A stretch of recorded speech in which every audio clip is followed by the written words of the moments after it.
Hey everyone, this is Shweta. Welcome to my YouTube channel. आज हम अपने फंडामेंटल राइट्स का पार्ट 2 कवर करेंगे। लास्ट लेक्चर में हमने फंडामेंटल राइट के जो भी बेसिक्स थे उसे डिटेल में देख लिया था। तो पार्ट 2 जो इसका है, इसमें हम प्रॉपर फंडामेंटल राइट्स जो हैं, आर्टिकल्स हैं आपके 12 to 35, उन्हें डिटेल से डिस्कस करेंगे। तो चलिए स्टार्ट करते हैं। फर्स्ट आपका फंडामेंटल राइट का आर्टिकल है 12 और बहुत इंपॉर्टेंट है ये। इसमें क्या लिखा है? Definition of state. इसको थोड़ा सा हम समझ लेंगे। जैसे जैसे आप फंडामेंटल राइट्स को पढ़ना चालू करेंगे तो हमें आगे मिलेगा कि राज्य या स्टेट आपके इन राइट्स को नहीं छीन सकता। बहुत सारे फंडामेंटल राइट में इस स्टेट शब्द का यूज़ किया गया है। तो पहले ही फंडामेंटल राइट पढ़ाने से पहले ही आर्टिकल 12 में डिटेल से डिस्कस कर दिया गया कि ये स्टेट मतलब कौन है, कौन आपके राइट्स छीनेगा, तो आप सुप्रीम कोर्ट जा सकते हैं और अपने राइट्स को लागू करवा सकते हैं। बहुत नेसेसरी है भाई, ये आपको पता होना चाहिए कि इस स्टेट में कौन कौन कवर हो रहा है। तो एग्जैक्ट तो इसकी कुछ डेफिनेशन नहीं है, लेकिन जितना क्लियर है मैं आपको यहाँ पर समझाने की कोशिश करूँगी। तो इस राज्य शब्द में कौन कौन शामिल है? पहला बोल रहा है कि जो आपकी सेंटर और जो भी आपके स्टेट्स की गवर्नमेंट है, ये सब आपकी इस स्टेट की डेफिनेशन में आते हैं। यानी केंद्र की सरकार या राज्यों की सरकार कोई भी आपके अधिकारों को छीनती है जो 12 से 35 तक लिखे हुए हैं, तो आप लोग सुप्रीम कोर्ट जा सकते हैं। ठीक है। नेक्स्ट बोल रखा है कि सेंटर में जो लेजिस्लेचर होती है उसको बोलते हैं हम पार्लियामेंट, और स्टेट में जो लेजिस्लेचर होती है उसको बोलते हैं हम स्टेट लेजिस्लेचर। ठीक है। तो अगर इनमें से भी कोई आपके फंडामेंटल राइट को छीनता है तो आप सुप्रीम कोर्ट जा सकते हैं। ये भी स्टेट के अंडर में ही आते हैं। ठीक है, ये बहुत सिंपल सा था, सभी को पता है। नेक्स्ट बोल रहा है सभी स्थानीय निकाय, ऑल लोकल अथॉरिटीज़। इसमें कौन कौन आते हैं? तो इसमें जो भी लोकल सेल्फ गवर्निंग बॉडीज़ होती हैं, फॉर एग्जांपल म्यूनिसिपैलिटीज़ हो गए, पंचायत हो गए, डिस्ट्रिक्ट बोर्ड हो गए, तो इस टाइप की ये जो भी बॉडीज़ होती हैं सेल्फ गवर्निंग, ये सारी की सारी इस स्थानीय निकाय के अंडर में कवर हो जाती हैं। ठीक है। नेक्स्ट है आपका ऑल अदर अथॉरिटी। अब देखिए, ये जो ऑल अदर अथॉरिटी या अन्य सभी निकाय बोल दिया है, ये बहुत ही मतलब आप बोल सकते हैं कि इसका कोई दायरा नहीं बताया है, सिर्फ बोल दिया गया। अब इसमें ये किसी को भी डाल सकते हैं। तो हमारे सामने बहुत बड़ी ऐसी प्रॉब्लम आ गई कि भाई कौन कौन इसमें आएंगे, कौन कौन नहीं आएंगे। तो सुप्रीम कोर्ट ने अलग अलग केसेस में इसके बारे में बहुत डिटेल से डिस्कस किया और अपनी जजमेंट दी है। तो उसके आधार पे हम मोटा मोटा कह सकते हैं कि ऐसी जितनी भी बॉडीज़, यहाँ पर लिखा भी है सुप्रीम कोर्ट के अनुसार, कोई भी, चाहे वो सरकारी हो चाहे वो निजी हो, कोई भी इसके अंडर में आ सकती है जो बतौर राज्य की संस्था काम कर रही हो। ठीक है। अब राज्य की संस्था के तौर पे काम करने का मतलब है कि जो उसका फॉर्मेशन है, या तो वो किसी लॉ के द्वारा हुआ है या कॉन्स्टिट्यूशन के द्वारा हुआ है, एग्जीक्यूटिव के द्वारा हुआ है, जो भी सेंटर या स्टेट की है। इसके अलावा उसको जो गवर्नमेंट है वो फाइनेंशियल हेल्प कर रही है, या उसको गवर्नमेंट ने किसी तरह से, उस पर गवर्नमेंट का कंट्रोल है, उनको कुछ पावर्स दी गई हैं। तो इस टाइप की कोई भी चीज़ें वो अगर फुलफ़िल करती है तो मान लिया जाएगा कि वो स्टेट के अंडर में आती हैं। फॉर एग्ज़ाम्पल, जो भी आपकी ये कंपनी होती है, LIC हो गई, ONGC हो गए, ठीक है, जो भी यूनिवर्सिटीज़ हैं, एयरपोर्ट हैं, तो आप देखेंगे कि इन सभी का फॉर्मेशन बाय लॉ किया गया है। कॉन्स्टिट्यूशन में नहीं है, लेकिन पार्लियामेंट ने या स्टेट लेजिस्लेचर ने लॉ बना के इनका फॉर्मेशन किया है, और ये भी लॉ से फॉर्म हुई है। इसलिए सिंपल सी बात है, ये भी किस में आ जाएंगी? स्टेट की डेफिनेशन में आ जाएंगी। तो आपको कंफ्यूज नहीं होना है, ये ध्यान रखना है। आपसे एग्जाम में पूछ सकता है कि पार्ट 3 के लिए या भाग 3 के लिए या मूल अधिकार के लिए राज्य की परिभाषा किस अनुच्छेद में दी गई है? तो वो है आपका आर्टिकल 12। ठीक है। और स्टेट के अंडर में कौन कौन कवर होता है, तो ये आपके 4 इसने बता दिए कि ये कवर होंगे स्टेट के अंडर में। ठीक है। यहाँ पर सेम वही डेफिनेशन ऑफ स्टेट लिखा है, ये बता दिया है कि ये क्या बता रहा है स्टेट मतलब। फिर स्टेट जो है उनके अंडर में कौन कौन आएंगे, और ये सुप्रीम कोर्ट का जो निर्णय आया था इसके बारे में बता दिया है। देख लेंगे आप यहाँ से। देखिए, नेक्स्ट है आपका आर्टिकल 13। ये भी बहुत इम्पॉर्टेंट है। आर्टिकल 13 जो है, इसमें क्या लिखा है? मूल अधिकारों से असंगत विधियाँ। ठीक है। अगर आपको मैं सिंपल भाषा में समझाऊं तो आर्टिकल 13 में लिखा है कि ऐसे सभी कानून, ध्यान से सुनिएगा, ऐसे सभी कानून जो कि संविधान बनने के पहले के हों या संविधान बनने के बाद के हों, यानी ऐसे सभी कानून जो 1950 के पहले के हैं, यानी बहुत सारे ऐसे कानून हैं जो ब्रिटिश बना कर गए थे, आज भी वो देश में लागू हैं, तो उसके पहले के चाहे वो कानून हैं या उसके बाद के जो भी कानून हैं, कानून को ये यहाँ पर बोल रहा है विधि बोला जाता है, ठीक है। तो बोल रहा है कि ये सभी कानून जो कॉन्स्टिट्यूशन के अगेंस्ट होंगे, सॉरी, जो फंडामेंटल राइट के अगेंस्ट होंगे, जो आपके मूल अधिकार को छीन रहे होंगे जिस भी मात्रा में, ठीक है, उनको उसी हिसाब से ख़त्म कर दिया जाएगा। फॉर एग्ज़ाम्पल आप मान लीजिए कि कोई कानून है 1950 के पहले का बना है, ठीक है, मूल अधिकार तो आपके बाद में आए हैं, अगर वो कानून आपका कोई मूल अधिकार छीन रहा है तो वो कानून जो है ख़त्म कर दिया जाएगा, ठीक है। अब पूरा ख़त्म होगा या थोड़ा ख़त्म होगा वो डिपेंड करता है कि उस कानून का नेचर क्या है, ठीक है। इसी तरह से 1950 के बाद से लेके आज तक जो भी कानून बना रही है पार्लियामेंट या स्टेट लेजिस्लेचर, कोई भी कानून ऐसा लगता है कि आपके मूल अधिकारों को किसी भी अमाउंट में कम करने की कोशिश कर रहा है, उसको छीनने की कोशिश कर रहा है, तो उसे ख़त्म कर दिया जाएगा। इतनी बात समझ में आ गई। यही यहाँ पर लिखा हुआ है आपका कि मूल अधिकारों से असंगत, यानी उसके जो भी उससे अलग कानून हो, अलग मतलब उसको छीनने वाले या उनको कम करने वाले, जैसे आपको दे रखा है राइट टू क्या बोलते हैं, फ्रीडम ऑफ स्पीच, है ना, और कोई ऐसा कानून ले आया है जो आपका इस राइट को कुछ अमाउंट में कम कर रहा है, तो ये बात कर रहा है उसका अल्पीकरण करने वाली विधियाँ, यानी कानून को शून्य कर दिया जाएगा, ख़त्म कर दिया जाएगा, ठीक है। अब ये तो बात हो गई, लेकिन ख़त्म करेगा कौन? तो आर्टिकल 13 इसलिए ज़्यादा इम्पॉर्टेंट है क्योंकि ये आपका सुप्रीम कोर्ट और हाई कोर्ट को पावर देती है किसकी? जुडिशियल रिव्यू की, न्यायिक समीक्षा की। अब भाई आपके मूल अधिकारों के रक्षक तो यही हैं, और आप कोई भी कानून बना है वो आपके मूल अधिकारों को छीन रहा है या नहीं छीन रहा है, हम थोड़ा ना डिसाइड करेंगे, ये डिसाइड करेंगे। और अगर इन्हें लग रहा है कि वो कानून आपके मूल अधिकार को छीन रहा है, तो ये उस कानून को ख़त्म कर देंगे। इसका मतलब क्या है कि आर्टिकल 13 इनडायरेक्टली पावर दे रहा है जुडिशियल रिव्यू की, सुप्रीम कोर्ट को भी और हाई कोर्ट को भी। सुप्रीम कोर्ट को ये पावर दे रहा है अंडर आर्टिकल 32 जो हम आगे पढ़ेंगे, और हाई कोर्ट को ये पावर दे रहा है अंडर आर्टिकल 226 जुडिशियल रिव्यू की, ठीक है। तो आपको ध्यान रखना है ये चीज़। अब देखो इस बात पे बहुत डिबेट होती है, हम पूरा एक चैप्टर है इस पे कि ये जो विधियां हैं, ये विधि का मतलब है क्या, यानी कि इसके अंदर में कौन कौन सी चीज़ें आती हैं, कौन कौन से कानून, ये जो लॉ बोल दिया है तो इस लॉ में कौन कौन से लॉ आएंगे, ठीक है। तो यहाँ पर लिख दिया है जितने भी आपके स्थायी विधियाँ हैं, परमानेंट जो भी कानून है, फॉर एग्ज़ाम्पल जो आपकी पार्लियामेंट बनाती है या स्टेट लेजिस्लेचर बनाती है वो परमानेंट होता है, बन गया तो अब रहेगा जब तक उसको ख़त्म ना किया जाए।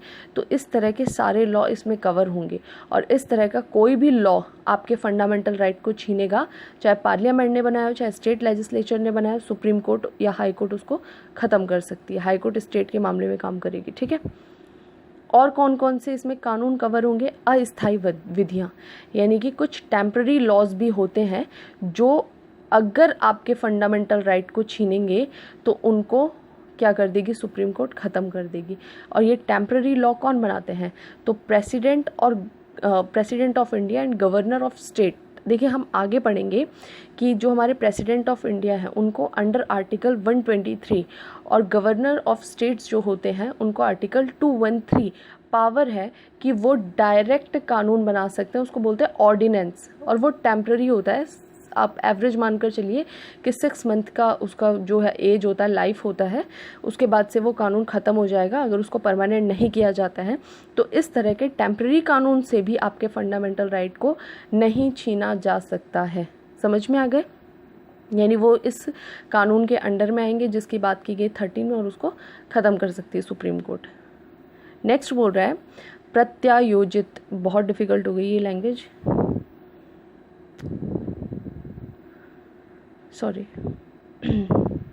प्रत्यायोजित या कार्यपालिका विधान। देखिए एक तो ये हो गया परमानेंट या टेम्पररी लॉज हो गया, इसके अलावा कुछ ऐसे लॉ भी होते हैं या फिर कानून बनाए जाते हैं जो एग्जीक्यूटिव आदेश, अध्यादेश, उपविधि, नियम, अधिसूचना इनके माध्यम से निकालती है। फॉर एग्जांपल जो अभी हमारी सरकार है वो किसी तरह का नियम बना सकती है ना, बिना पार्लियामेंट, बिना स्टेट लेजिस्लेचर के इन्वॉल्वमेंट के।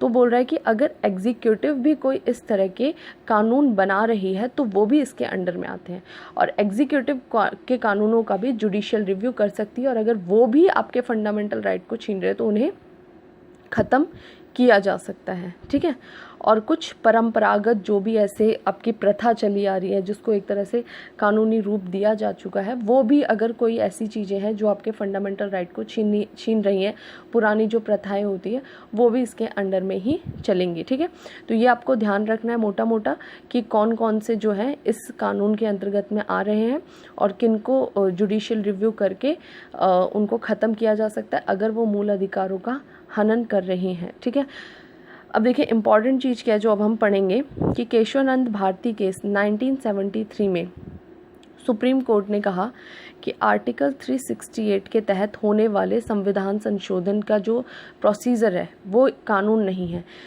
अब आप अगर कॉन्स्टिट्यूशन को देखें तो वो कानून की ही किताब है, और कॉन्स्टिट्यूशन के अंदर जितने भी चीज़ें लिखी हैं वो खुद भी कानून है, और उसी में से कॉन्स्टिट्यूशन का एक आर्टिकल है आर्टिकल 368। अब विवाद क्या आया, यहाँ लिख दिया 13 में कि कोई भी ऐसे कानून जो मूल अधिकारों को छीनेंगे उसे ख़त्म कर दिया जाएगा, लेकिन आर्टिकल 368 में क्या लिखा है कि हम पार्लियामेंट को पावर दे रहे हैं कि ये किसी भी कानून को छीन सकते हैं, संविधान को बदल सकते हैं। तो ये तो भाई एक दूसरे के ऑपोजिट हो गए। यहाँ बोल रहा है कि छीनेंगे तो ख़त्म कर देंगे कानून को, और ये बोल रहा है कि नहीं पावर दे रहे हैं। तो फिर यहाँ पर विवाद ये आया कि सरकार का कहना था कि 368 जो है वो आपका आर्टिकल 13 वाली जो कानून शब्द का प्रयोग किया गया है उसमें कवर नहीं होता है, क्योंकि 368 बनाया ही इसलिए गया था कि बदलाव किया जा सके, संशोधन किया जा सके संविधान में। ठीक है, तो सुप्रीम कोर्ट के सामने ये मामला कई बार पहले भी आ चुका, उसे हम आगे डिटेल से देखेंगे। यहाँ पर फाइनली जो केशवानंद भारती केस आता है 1973 का, इसमें सुप्रीम कोर्ट मान लेती है ये बात पार्लियामेंट की, गवर्नमेंट की, कि आप बिल्कुल ठीक कह रहे हैं, ये जो 368 है वो इस कानून वाले शब्द के अंदर में कवर नहीं होता है। इसका मतलब है कि अगर 368 के तहत कोई अमेंडमेंट किया जाता है तो सुप्रीम कोर्ट, या फिर 368 के तहत आपका कोई फंडामेंटल राइट छीना जाता है तो सुप्रीम कोर्ट उसमें आर्टिकल 13 वाली पावर का यूज़ नहीं करेगी, क्योंकि ये इसके अंडर में कवर होता ही नहीं है 368। ये बात समझ में आ गई। लेकिन 1973 के इसी केस में सुप्रीम कोर्ट ने एक बात और कही कि यदि अमेंडमेंट फंडामेंटल राइट में करके कॉन्स्टिट्यूशन का बेसिक स्ट्रक्चर छेड़ा जा रहा है तो उस सिचुएशन में जो कोर्ट है वो आगे आ जाएगी और वो फिर आपके 368 को जज कर सकती है। ठीक है, बहुत इंपॉर्टेंट चीज़ है, ये ध्यान रखना है। अब सिंपल लैंग्वेज में अगर देखें तो आर्टिकल 13 जो है वो पावर देती है सुप्रीम कोर्ट को, हाई कोर्ट को, कि वो ऐसे सभी कानूनों को रिजेक्ट कर सकते हैं या खारिज कर सकते हैं जो आपके फंडामेंटल राइट्स को छीन रहा है। ठीक है, तो इसमें कौन कौन से कानून कवर होंगे वो हमने देख लिया कि ये बनाएंगे तो ये सब कानून इसके अंडर में आएंगे। 368 भी एक कानून है। अब वो कानून है तो वो इसके अंडर में आता है नहीं आता है, उसको खारिज कर सकते हैं या नहीं कर सकते। तो इस पर फाइनली सुप्रीम कोर्ट ने बोला कि नहीं 368 को हम इस कानून के अंडर में नहीं मान रहे, हम इसको बाहर मान रहे हैं। 368 के द्वारा आप अमेंडमेंट कर सकते हैं, हम उसमें बीच में नहीं आएंगे, लेकिन अगर आप फंडामेंटल राइट में इस तरह से छेड़छाड़ करोगे कि कॉन्स्टिट्यूशन का बेसिक स्ट्रक्चर है, बेसिक स्ट्रक्चर का मतलब है कि जो सोचकर कॉन्स्टिट्यूएंट असेंबली ने कॉन्स्टिट्यूशन को बनाया था उस सोच को आप नहीं चेंज कर सकते। ठीक है, आपको पावर है कि आप अमेंड करिए, उसमें आप कुछ बदलाव करिए, लेकिन जो उसका बेसिक कॉन्सेप्ट है अगर आप उसके साथ छेड़छाड़ करेंगे तो फिर हम जो है इसमें इन्वॉल्व होंगे। बहुत सिंपल सी बात है, ज़्यादा इसमें उलझना नहीं है, तो ये आपको ध्यान रखना है। सेम यहाँ पर ये इंग्लिश में एक्सप्लेन कर दिया है, देख लेंगे इसे आप। नेक्स्ट आर्टिकल है आपका आर्टिकल 14। यहाँ पे मैं इसकी हेडिंग डालना भूल गई, इससे देख लेंगे यहाँ पे राइट टू इक्वलिटी। अब देखिए मैंने आपको बताया था कि जो फंडामेंटल राइट्स हैं वो टोटल 6 टाइप के अभी हैं। तो हमने आर्टिकल 12 भी पढ़ा, वो भी आपका फंडामेंटल राइट है, लेकिन कोई प्रॉपर अधिकार तो दे नहीं रहा है, केवल डेफिनेशन बता दी। आर्टिकल 13 है, वो भी आपको कोई फंडामेंटल राइट तो स्पेशल दे नहीं रहा है, उसमें बता दिया कि भाई अगर आपका कोई कानून फंडामेंटल राइट को छीनेगा तो हम उस कानून को रिजेक्ट कर देंगे। जो प्रॉपर आपके राइट स्टार्ट होते हैं वो आपके स्टार्ट होते हैं 14 से, और कहाँ तक पढ़ेंगे हम, लास्ट 32 तक। ठीक है, तो पहला वाला जो आपका राइट था, मैंने लास्ट लेक्चर में भी बताया था, राइट टू इक्वलिटी या फिर समानता का अधिकार बोलते हैं इसे। और ये कहाँ से कहाँ तक दिया गया, आर्टिकल 14 टू आर्टिकल 18 इसके बारे में एक्सप्लेन किया गया है। अब हम इस सारे आर्टिकल्स को देखेंगे। पहला है आपका आर्टिकल 14, बहुत इंपॉर्टेंट है। आर्टिकल 14 में क्या लिखा हुआ है, विधि के समक्ष समानता और विधियों का समान संरक्षण, ये लिखा है आपका आर्टिकल 14 में। Equality before law and equal protection of law, एक तरीके से आप बोल सकते हैं कि आर्टिकल 14 बोल रहा है कि जो हमारा राज्य, देखिए ये राज्य शब्द आ गया, मैंने आपको बोला था राज्य शब्द जगह जगह यूज़। अब आपको पता है राज्य मतलब कौन हो गया, कि जो भी सरकार है, जो भी पार्लियामेंट है, जो लेजिस्लेचर का काम करती है, जो भी गवर्नमेंट से रिलेटेड बॉडीज़ हैं, इनमें से कोई भी भारत के राज्य क्षेत्र में किसी व्यक्ति को विधि के समक्ष समता और विधियों के समान संरक्षण से वंचित नहीं करेगा।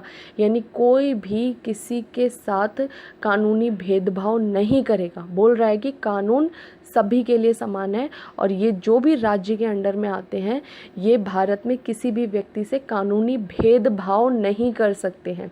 अब यहाँ पर एक चीज़ और जो आपको इम्पॉर्टेंट ध्यान रखनी है वो है व्यक्ति शब्द। तो मैंने आपको एक लेक्चर में बताया था कि जो आपका फंडामेंटल राइट है, कुछ ऐसे फंडामेंटल राइट हैं जो केवल सिटीजन्स को दिए गए, लेकिन कुछ ऐसे फंडामेंटल राइट्स भी हैं जो सिटीजन्स के साथ साथ में जो आपके फॉरेनर्स होते हैं या जो लीगल पर्सन होते हैं, फॉर एग्जांपल कंपनी वगैरह होती है, तो यहाँ पर ये वाला जो राइट है आर्टिकल 14 ये सभी को मिला हुआ है, चाहे वो सिटीजन हो या ना हो या कोई कंपनी हो, सभी के लिए ये राइट है कि सब कानून के समक्ष समान होंगे। और अगर उनसे ये राज्य किसी भी तरीके का कानूनी भेदभाव करता है तो आप लोग कहाँ जा सकते हैं, सुप्रीम कोर्ट जा सकते हैं। ठीक है, नेक्स्ट बोल रहा है, ये देखिए ये थोड़ा सा एक्सप्लेन कर रहा है, यही वाली जो पॉइंट लिखा है कि विधि के समक्ष समानता और विधियों का समान संरक्षण। तो बोल रहा है ये जो विधि के समक्ष समानता है, ठीक है, इक्वलिटी बिफोर लॉ, ये हमने कहाँ से उठाया कॉन्सेप्ट, तो बोल रहा है इक्वलिटी बिफोर लॉ वाला कॉन्सेप्ट हमने उठाया है ब्रिटेन से। ठीक है, और इस कॉन्सेप्ट में क्या बोला जाता है कि भाई दो व्यक्ति हैं, एक अमीर है एक गरीब है, तो बोल रहा है कि सरकार क्या करेगा, विशेषाधिकारों की अनुपस्थिति, यानी किसी को भी कोई विशेष अधिकार नहीं देगा, यानी सरकार सभी के साथ इक्वली बिहेव करेगा, सबके साथ समान व्यवहार करेगा, किसी के साथ कोई भेदभाव नहीं करेगा। भेदभाव का मतलब है ना जो पीछे छूट गया उसको आगे लाएगा, ना आगे वाले को एक्स्ट्रा सपोर्ट करेगा। समझ में आ गया? तो फिर इस हिसाब से ये इसका कैरेक्टर कैसा हो भाई, नेगेटिव हुआ ना। ऑब्वियस बात है, ये इक्वलिटी की तो बात कर रहा है, बोल रहा है सभी समान होंगे, लेकिन इस इक्वलिटी में जो पीछे छूटा हुआ है, जिसकी सिचुएशन ख़राब है, ये उसको भी उसी हाल में छोड़ रहा है। तो इसीलिए आपको ध्यान रखना है कि जो विधि के समक्ष समानता वाला कॉन्सेप्ट है ये ब्रिटेन से लिया गया है, और इसमें बात करता है कि हम किसी को विशेषाधिकार नहीं देंगे, तो ये नेगेटिव कैरेक्टर का है। ठीक है, दूसरा जो कॉन्सेप्ट है हमने कहाँ से उठाया, अमेरिका से उठाया है, विधियों का समान संरक्षण, इक्वल प्रोटेक्शन ऑफ लॉ, और ये अमेरिका से तो लिया गया है, लेकिन इसमें कॉन्सेप्ट बिल्कुल अलग हो जाता है। समान के साथ समान व्यवहार की बात की गई है। यहाँ पर बोल रहा है कि भाई हम क्या करेंगे, समान के साथ समान व्यवहार करेंगे। अगर ये दो इक्वल पोजीशन पर हैं लोग, इनकी हर सिचुएशन, चाहे सोशल चाहे इकोनॉमिक, हर तरह से ये इक्वल हैं, तो इनके साथ इक्वल ट्रीट करेगी स्टेट, किसी तरीके का भेदभाव नहीं करेगी। लेकिन जो ब्रिटेन बोल रहा था सभी के साथ बराबर करेंगे, ये बोल रहा है कि अगर कोई बहुत पीछे छूट गया, फॉर एग्जांपल जो महिलाएं होती हैं, है ना, वुमेन्स हो गई, या जो दलित वर्ग के लोग हो गए, है ना, तो इस टाइप के लोग जो पीछे छूट गए हैं, ये बोल रहा है कि अनइक्वल के साथ इक्वल बिहेव नहीं करना है, यानी समान के साथ समान व्यवहार करेंगे, ठीक है, समान के साथ समान व्यवहार करेंगे, आगे समझ में। और अगर कोई पीछे छूट चुका है, असमान है, तो हम उनके साथ भेदभाव या उनको विशेषाधिकार दे सकते हैं। जैसे ये इसको कुछ पॉलिसी बना के प्रॉफिट दे देगा, ठीक है, तो यहाँ पर कुछ दे देगा, किसी को विशेषाधिकार देगा, लेकिन किसको देगा भाई, जो पीछे छूट गया। तो ये पॉजिटिव कैरेक्टर शो कर रहा है ना, समझ में आया। तो ये वाला जो कॉन्सेप्ट है विधियों का समान संरक्षण, ये सकारात्मक संदर्भ में है, तो आपको ज़्यादा कंफ्यूज नहीं होना है। सिंपल सी बात है, ये हमारे इंडियन कॉन्स्टिट्यूशन में लिखा है, ये कॉन्सेप्ट हमने ब्रिटेन से लिया है, और ये बात करता है कि सभी के साथ समान व्यवहार करना है, चाहे जो पीछे छूट गया या बहुत ज़्यादा डेवलप है। तो यहाँ पर बोलता है हम किसी को विशेषाधिकार नहीं देंगे, नहीं देंगे मतलब नेगेटिव कैरेक्टर। ये बोल रहा है कि नहीं, हम इक्वल जो पोजीशन पर है उनके साथ इक्वल बिहेव करेंगे, लेकिन कुछ पीछे छूट गए तो हम उसको विशेषाधिकार देंगे, यानी कि हम क्या है, पॉजिटिव कैरेक्टर शो करें। ये दोनों ही हमने उठा लिया है वहाँ से, ठीक है। आगे बोल रहा है कि सुप्रीम कोर्ट ने भी ये बात बोली थी अपने एक क्या बोलते हैं जजमेंट में, कि जहाँ समान और असमान के बीच अलग अलग व्यवहार हो, वहाँ आर्टिकल 14 लागू नहीं होगा। यानी सुप्रीम कोर्ट ने बिल्कुल क्लियर बोल दिया है कि आर्टिकल 14 बोलता है कि सभी के समक्ष कानून समान रहेगा, ठीक है, लेकिन जहाँ पर इक्वल और अनइक्वल की बात होगी, वहाँ पर आप नहीं बोलोगे कि अरे अरे आपने इसको कानूनी विशेषाधिकार क्यों दे दिया। भाई आर्टिकल 14 में तो लिखा है सब समान होंगे। फॉर एग्जांपल मान लीजिए कोई लड़का है ना, वो बॉयज़ कॉलेज में पढ़ रहा है, अब वो जाके सुप्रीम कोर्ट अप्लाई करे कि भाई आर्टिकल 14 और यहाँ पर लिखा है कानून के समक्ष समानता, तो तुमने भाई लड़कियों का अलग से कॉलेज क्यों बना दिया, साथ में ही पढ़ाओ, ठीक है। तो यहाँ इस तरह की बातें नहीं कर सकती, क्यों, क्योंकि भाई उनकी सिचुएशन नहीं है इस तरह की, तो सरकार उनको कि घर से वो निकल सके, बहुत सारी फैमिली होती है वो नहीं अलाउ करती है कि लड़कों के स्कूल्स में पढ़े, उनके कॉलेजेस में पढ़े, तो इसलिए ये सिस्टम लाया गया कि भाई उनको अलग से कॉलेज प्रोवाइड कराया जाए ताकि वो वहाँ पर जाके पढ़ सके और पेरेंट्स से भी उनको अनुमति मिल सके। तो यहाँ पर ये पिछड़े हुए, इनको ऊपर उठाने के लिए ये भेदभाव किया गया। तो वही सुप्रीम कोर्ट ने बोला कि जहाँ समान और असमान की बीच की बात होगी, वहाँ पर आप आर्टिकल 14 को लेकर नहीं आएंगे। अगर दो बराबर के लोगों में कोई कानूनी भेदभाव हो रहा है, तब आप लाइए सुप्रीम कोर्ट आर्टिकल 14 को कि ये हमारे साथ भेदभाव हो रहा है। लेकिन अगर एक आदमी आपसे बिल्कुल अलग सिचुएशन में है, आप बिल्कुल अलग सिचुएशन में है, और वहाँ पर अगर सरकार कोई पॉलिसी बना रही है, चाहे SC ST के लिए, चाहे महिलाओं के लिए, किसी के लिए भी, वहाँ आप इस तरह की बात नहीं लाएंगे, क्लियर बोल दिया। लेकिन एक और चीज़ जोड़ी सुप्रीम कोर्ट ने कि ये जो क्लासिफिकेशन है ये बिल्कुल सही होना चाहिए, ये रीज़नेबल होना चाहिए, यानी तर्क संगत वर्गीकरण होना चाहिए। ये नहीं है कि सरकार कुछ गलत तरीके से भेदभाव करने लग जाए, यानी झूठा दिखाकर किसी को प्रॉफिट दे जाए। तो ये सुप्रीम कोर्ट ही डिसाइड करेगी कि ये जो क्लासिफिकेशन है ये रीजनेबल है या नहीं है, ठीक है। तो ये हो गया आपका आर्टिकल 14 कवर, और ये आपको ये दोनों लाइन याद रखनी है। ये कॉन्सेप्ट सुप्रीम कोर्ट का जो जजमेंट आया था वो आपको ध्यान रखना है। सेम यहाँ पे लिखा है article 14 equality before law and equal protection of law. बहुत सिंपल है, आप इसको लक्ष्मीकांत में देखेंगे तो वहाँ बहुत ज़्यादा लिखा हुआ है, उसको सेम वर्ड टू वर्ड मैं आपको वही करा रही हूँ, बस उसको मैंने थोड़ा सा यहाँ पर नोट्स के फॉर्म में बना दिया है ताकि आपको ये बहुत ईजी हो जाएगा। और अगर आप चाहे लक्ष्मीकांत छूइए भी मत, पूरा मैं यहाँ पे आपको डिटेल में कवर करा रही हूँ, वहाँ का कोई भी पॉइंट ऐसा नहीं है, कुछ भी टॉपिक्स ऐसे नहीं है जो यहाँ पर आपको कवर नहीं करा रही हूँ। और इसको पढ़ने के बाद आप उसे पढ़ेंगे तो आपके लिए बहुत ईजी हो जाएगा, और आप नहीं भी पढ़ना चाहते तो बिल्कुल भी आवश्यकता नहीं है, ठीक है। चलिए आगे बढ़ जाते हैं। आर्टिकल 14 के एक्सेप्शंस, ठीक है। तो आपको बताया कि कानून बनाया जाता है, कानून में कुछ अपवाद भी हो सकते हैं। बोला तो है 14 में कि हम किसी भी ऐसे आदमी से भेदभाव नहीं करेंगे जो इक्वल पोजीशन पर हो, ठीक है। लेकिन इसके बाद भी कुछ कुछ ऐसी पोस्ट है या कुछ कुछ ऐसी जगह है जहाँ पर वो समान होते हुए भी, मतलब वो अच्छी जगह पर होते हुए भी उनको कुछ विशेषाधिकार दिए गए हैं, ठीक है। तो वो ये बोल रहा है कि इसको आप नहीं इतना ध्यान देंगे, ये एक्सेप्शन है, और उन एक्सेप्शंस को यहाँ पे काउंट भी करा दे रहा है कौन कौन से हैं। तो पहला बोल रहा है आपका आर्टिकल 361 देखिए आर्टिकल 361 में जो हमारे देश के राष्ट्रपति हैं, जो देश का सर्वोच्च पद है, इसी तरह राज्य का सर्वोच्च पद होता है गवर्नर का। तो जो हमारे देश के प्रेसिडेंट हैं और स्टेट्स के गवर्नर हैं, उनको ये विशेषाधिकार दिया गया है आर्टिकल 361 में 14 के अगेंस्ट जाके। ठीक है, बात कर रहा है कानूनी समान रहेंगे, लेकिन यहाँ पर विशेषाधिकार दे रहा है। क्या क्या दे रहा है, तो बोल रहा है कि जब तक ये अपने पद पर रहेंगे, जब तक कोई भी राष्ट्रपति अपने पद पर रहेगा, कार्यकाल में रहेगा, तब तक उस पर किसी भी न्यायालय में जवाबदेहिता नहीं होगी उसके कार्य के लिए। मान लीजिए प्रेसिडेंट ने कोई भी काम किया, कोई भी डिसीजन लिया किसी पॉलिसी को लेकर, या फिर गवर्नर कुछ ऐसा काम कर रही है, तो वो बिल्कुल भी बाध्य नहीं है कि कल को कोर्ट उससे पूछे कि भैया आपने ये क्यों किया, है ना, आप मुझे ये बताइए। तो इससे ये पूरी तरह से मुक्त है, ये इनका विशेषाधिकार है। कोर्ट इनसे नहीं पूछ सकती कि आपने ऐसा क्यों किया। ठीक है, आगे बोल रहा है ये, पदावधि के दौरान न्यायालय में दांडिक कार्यवाही प्रारंभ या चालू नहीं रखी जा सकती। अब ये बोल रहा है कि जब तक इनका टेन्योर रहेगा तब तक इन पर कोई भी किसी भी कोर्ट में किसी भी तरीके का प्यूनिटिव जो भी एक्शन है वो नहीं लिया जा सकता है, मतलब दंड देने के लिए कोई भी कार्यवाही नहीं की जा सकती है। ठीक है, ये इनका स्पेशल राइट है। ठीक है, आम आदमी कुछ क्राइम कर रहा है तो उसको उठाकर ले जाएगा, इनके साथ ऐसा नहीं कर सकते। ठीक है, और ना ही इन्हें गिरफ्तार करने के लिए कोई प्रक्रिया चालू हो सकती है, ये इनका स्पेशल राइट है।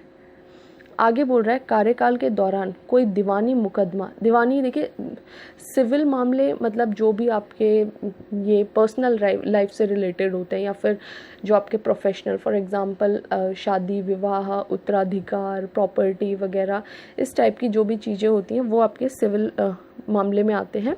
तो ये बोल रहा है कि इन पर किसी तरीके के सिविल केस, क्रिमिनल में तो पहले ही बोल दिया इन पर नहीं किया जाएगा, सिविल मामलों में भी इनको छूट है। लेकिन बाय चांस अगर चलाया भी जा रहा है इन पर कोई सिविल मामले का केस, तो बोल रहा है कि इनको 2 महीने पहले एडवांस में इंफॉर्मेशन देनी होगी, नोटिस देनी होगी, यानी कि इनको नोटिस जाएगा, उसके बाद इन पर ये केस चालू हो सकता है, वो भी सिविल मामले में। क्रिमिनल में तो पूरी तरह से इनको यहाँ पर ये बोल ही रखा है कि छूट है। ठीक है, तो ये आपको ध्यान रखना है। आर्टिकल 361 में प्रेसिडेंट और जो गवर्नर ऑफ स्टेट्स हैं इनको स्पेशल राइट है, और ये आर्टिकल 14 का एक्सेप्शन है। नेक्स्ट एक्सेप्शन क्या है आपका, आर्टिकल 361A, ये पावर देता है कि अगर संसद और विधानमंडल के जो भी बैठकें होती हैं, है ना, पार्लियामेंट के सेशन चलते हैं, स्टेट लेजिस्लेचर के सेशन चल रहे हैं, या उसकी कमेटी की कोई बैठक हो रही है, वहाँ के सारी बातों को न्यूज़ में लाया जाता है, भाई समाचार पत्रों में लाया जाता है। ठीक है, तो वहाँ पर कोई व्यक्ति उनकी जो खबर का सत्य प्रकाशन करता है, यानी कि उसमें कुछ जोड़ घटा नहीं रहा है, जो बात थी उसको सही सही तरीके से रख दिया है, तो उन पर किसी भी तरीके की सिविल व आपराधिक मुकदमे नहीं किए जाएंगे। ठीक है, यानी कि उनको किसी भी कोई उन पर सिविल या फिर क्रिमिनल इसके लिए चार्ज नहीं लगाया जा सकता, इस तरह का केस नहीं लगाया जा सकता कि भाई कल को वो पार्लियामेंट का या स्टेट लेजिस्लेचर का मेंबर जो है वो उस पर बोले कि भाई तुमने ये गलत किया या ये खबर क्यों छापी। तो बोल रहा है पूरी तरह से उनको फ्रीडम दिया गया है ताकि वो सही जो भी बात हो, सही जो भी न्यूज़ हो, उसको आम लोगों के सामने ला सकें। तो ये भी इनका स्पेशल राइट है जो काफ़ी ज़रूरी भी है। ठीक है, अगला जो है आर्टिकल 105 में दिया गया पार्लियामेंट को, और आर्टिकल 194 में दिया गया स्टेट लेजिस्लेचर को। क्या पावर दिया गया है कि अगर ये अपने सेशन के दौरान या जो भी इनकी मीटिंग्स वगैरह होती हैं पार्लियामेंट की जो कमेटी की होती हैं, वहाँ पर इन्होंने जो भी बात कही है उसके लिए इन पर न्यायालय में कार्यवाही नहीं की जा सकती। ठीक है, मान लीजिए पार्लियामेंट का सेशन हो रहा है, स्टेट लेजिस्लेचर या कोई कमेटी की बैठक हो रही है, वहाँ पर इन जो भी इनके मेंबर्स हैं अगर कुछ भी बात बोल रहे हैं तो उसको आप कोर्ट में नहीं ले जा सकते, ये इनका स्पेशल राइट है। पार्लियामेंट के मेंबर्स का ये राइट अंडर आर्टिकल 104 है, और स्टेट लेजिस्लेचर के मेंबर्स का ये राइट अंडर आर्टिकल 194 है। ठीक है, इसके अलावा आर्टिकल 14 का एक्सेप्शन क्या है कि 31C आर्टिकल 14 का एक्सेप्शन है, पढ़ेंगे तो हम इसे बाद में 31A B C तीनों डिटेल से डिस्कस करेंगे। तो 31C में लिखा गया है कि अगर हम हमारे 2 फंडामेंटल राइट हमारे 2 DPSP हैं 39B और 39C, तो इसमें लिखा है कि अगर हम उन आर्टिकल्स को लागू करते हैं और आपका आर्टिकल 14 छिनता है तो आप कोर्ट नहीं जा सकते। तो वहाँ पर हम डिटेल से डिस्कस करेंगे। फ़िलहाल ध्यान रखना है कि आर्टिकल 14 के आगे क्या है आपका आर्टिकल 31C, ये इससे ऊपर है, ये वाला सॉरी ये 31 जो है सी ये 14 से ऊपर है और 14 को लेकर आप इस पर कुछ भी क्वेश्चन नहीं कर सकते, ठीक है। इसके अलावा आपके जो भी विदेशी संप्रभु हो गए, जो एम्बेसडर वगैरह होते हैं, है ना, कूटनीतिक व्यक्ति हो गए, यूएनओ या इसके जो भी मेंबर्स हो गए, है ना, जो इंडिया में है काम कर रहे हैं, तो इन पर किसी भी तरीके का क्रिमिनल या सिविल चार्ज नहीं लगाया जा सकता, ठीक है। अगर मान लो ये किसी भी तरीके की गलत एक्टिविटी में इन्वॉल्व भी हैं तो इन पर केस वहीं चलेगा जहाँ की ये है या जो भी इस ऑर्गेनाइजेशन ने सिस्टम बनाया होगा, ठीक है। तो इन पे भारत में किसी भी तरीके के दीवानी और फौजदारी मुकदमे नहीं होंगे, ये उससे पूरी तरह से मुक्त होंगे। तो ये बहुत ही ज़्यादा इम्पॉर्टेंट है। एक्सेप्शन प्लस इनके जितने भी ये आर्टिकल्स हैं ये सारे आपको याद होने चाहिए कि आर्टिकल 361 में किसको विशेषाधिकार दिया गया है, 361A में, 105, 194 और ये 31C में, और ये सारे के सारे जो है 14 के अगेंस्ट दिए गए हैं। 14 में बोल रहा है कानून के समक्ष समानता, लेकिन यहाँ पर विशेषाधिकार दिया जा रहा है, ठीक है। तो इसको थोड़ा सा आप समझ के चलेंगे। देखिए ये पूरा सेम इंग्लिश में है, इसको देख लेंगे आप लोग यहाँ से। अब लास्ट एक छोटा सा टॉपिक है, इसको मैंने कवर कर लिया यहाँ पर, विधि का शासन, ठीक है। ये जो विधि का शासन है, रूल ऑफ लॉ, ये एक्चुअल में एक ब्रिटिश न्यायवादी होते हैं, उनका नाम है A.V. डाइसी। तो ये जो A.V. डाइसी हैं, इन्होंने ये बात रखी थी कि विधि के समक्ष समानता जो आर्टिकल 14 वाला कॉन्सेप्ट है, एक्चुअल में ये जो कॉन्सेप्ट है वो विधि के शासन का ही एक पार्ट है। विधि का शासन मतलब रूल ऑफ लॉ, कि रूल ऑफ लॉ का ही एक पार्ट क्या है आपका, कि इक्वालिटी बिफोर लॉ, सभी जो है कानून के समक्ष समान होंगे। तो अब यहाँ पर इन्होंने बोला था कि कानून के शासन का क्या मतलब होता है। ब्रिटेन में जो चलता है, कानून के शासन का मतलब है कि किसी भी व्यक्ति को विधि के उल्लंघन के सिवाय दंडित नहीं किया जाएगा। यानी आप किसी भी आदमी को बेवजह दंड नहीं दे सकते, पनिशमेंट नहीं दे सकते, जब तक कि वो कानून का उल्लंघन नहीं करता है ना। मान लीजिए आप किसी ऊंची पोस्ट पर हैं, आपका किसी से नहीं बन रही है, आप उसको नहीं कोई भी टॉर्चर कर सकते। क्यों? क्योंकि यहाँ पे लिखा हुआ है कि केवल कानून के उल्लंघन, हाँ उसने कुछ गलती किया है तो उसको पनिशमेंट दिया जाएगा, ठीक है। और क्या बोल रहे हैं कि विधि का शासन मतलब क्या, कि कोई व्यक्ति कानून के ऊपर नहीं है, साथ ही आप किसी को बेवजह दंड भी नहीं दे सकते, साथ ही आप में से कोई भी, चाहे देश का सर्वोच्च पद ही क्यों ना हो, वो भी कानून के ऊपर नहीं है। यानी कि इसने बोल दिया सबसे ऊपर क्या है, कानून है। और हमारे देश में भी ऐसे ही है, सबसे ऊपर क्या है, संविधान है। कोई भी पद, कोई भी व्यक्ति संविधान के ऊपर नहीं है, ठीक है। तो ये दोनों ही चीज़ें जो हैं इंडिया में भी लागू होती हैं रूल ऑफ लॉ की। लेकिन ये जो तीसरी बात बोली है कि संविधान व्यक्तिगत अधिकारों का परिणाम है, यानी ये बोल रहा है, आपको मैं बता दूं कि जो ब्रिटिश कॉन्स्टिट्यूशन है वो रिटन कॉन्स्टिट्यूशन नहीं था। रिटन का मतलब है कि ऐसा नहीं था कि कॉन्स्टिट्यूशन लिख दिया, वहाँ पे लोगों के राइट्स लिख दिए, अब उसके हिसाब से सिस्टम मैनेज हो रहा है, बल्कि क्या है, लोगों के राइट्स जो हैं उसको कॉन्स्टिट्यूशन में ऐड किया जा रहा है। संविधान व्यक्तिगत अधिकारों का परिणाम है, यानी अच्छा इनके ये अधिकार है तो इनको संविधान में डाल दो और ये संविधान जो है बन गया। समझ में आ रहा है, मतलब इनके अधिकारों से कॉन्स्टिट्यूशन बन रहा है, ठीक है। इंडिया में ये चीज़ नहीं है। इंडिया में ये ऊपर की दो बातें तो चल रही हैं, लेकिन इंडिया में क्या है, भारत में व्यक्तिगत अधिकारों का स्रोत है, आपसे कॉन्स्टिट्यूशन नहीं है। कॉन्स्टिट्यूशन आपको राइट दे रहा है, कॉन्स्टिट्यूशन आपके राइट का सोर्स है।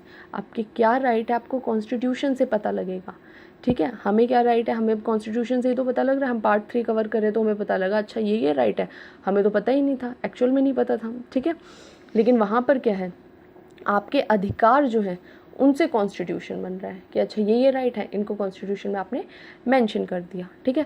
तो ये बहुत बड़ा चेंज है और ये होता है रूल ऑफ लॉ। और रूल ऑफ लॉ की ये जो 3 चीज़ें हैं जो ब्रिटेन में एग्जिस्ट करती हैं, इंडिया में इनमें से 2 तो चलती है, लेकिन ये जो तीसरी व्यवस्था है वो भारत में लागू नहीं है, क्योंकि भारत में व्यक्तिगत अधिकारों का स्रोत है संविधान, ना कि संविधान आपके अधिकारों का परिणाम है। परिणाम नहीं है, वो आपका सोर्स है। ठीक है, आगे बोल रहा है कि आर्टिकल 14 विधि का शासन ही मूलभूत तत्व है। आर्टिकल 14 में विधि का शासन, कानून का शासन ही बेसिक है उसका, और इसे संशोधन से भी समाप्त नहीं किया जा सकता। बोल रहा है कि आर्टिकल 14 में जो लिखा है रूल ऑफ लॉ या फिर कानून का शासन, अभी हम पढ़ कर आए हैं, तो बोल रहा है कि कानून का शासन जो है ये बेसिक स्ट्रक्चर है। कल को पार्लियामेंट 368 के तहत अमेंड कर सकती है फंडामेंटल राइट में, और वो 368 के तहत अमेंड करके लिख दे कि भाई ये जो आपका आर्टिकल 14 है इसमें लिखा है कि किसी से कोई भेदभाव नहीं किया जाएगा, तो चलो इसको हम हटा देते हैं और कुछ कुछ ऐसे भेदभाव किया जा सकता है, तो नहीं कर सकते। ये बोल रहा है कि आपके पास 368 के तहत अमेंड करने की तो पावर है, लेकिन आप बेसिक स्ट्रक्चर में अमेंड नहीं कर सकते। और 14 में जो बात लिखी गई है वो बेसिक स्ट्रक्चर है कि कानून ही सबसे ऊपर है और कानून के ऊपर कोई नहीं है। तो अगर आप कानून के ऊपर किसी को ले जाएंगे तो वो बेसिक स्ट्रक्चर से छेड़छाड़ हो जाएगी। और केशवानंद भारती केस में डिटेल से बोल दिया सुप्रीम कोर्ट ने कि आप बेसिक स्ट्रक्चर से छेड़छाड़ नहीं कर सकते, वरना हम आपके उस अमेंडमेंट को, उस कानून को खारिज कर देंगे। ठीक है, तो ये हमने पहला जो टाइप स्टार्ट करा है, पहला जो पार्ट स्टार्ट करा था राइट टू इक्वालिटी, उसका एक आर्टिकल कवर कर लिया, आर्टिकल 14। कल या नेक्स्ट जो लेक्चर रहेगा उसमें हम बाकी के देख लेंगे। और अगर आपको वीडियोस पसंद आ रही है तो प्लीज़ ज़्यादा से ज़्यादा लाइक करें, शेयर करें और सब्सक्राइब करना मत भूला करिए। बहुत सारे ऐसे व्यूअर्स हैं, आते हैं, देखते हैं, चले जाते हैं। सब्सक्राइब जरूर करिए और बेल आइकन भी प्रेस करिए ताकि जो भी वीडियोस की नोटिफिकेशन है वो आपको मिल जाए। ठीक है, और पसंद आ रहा है तो प्लीज़ इसको शेयर ज़रूर करिएगा। Thank you.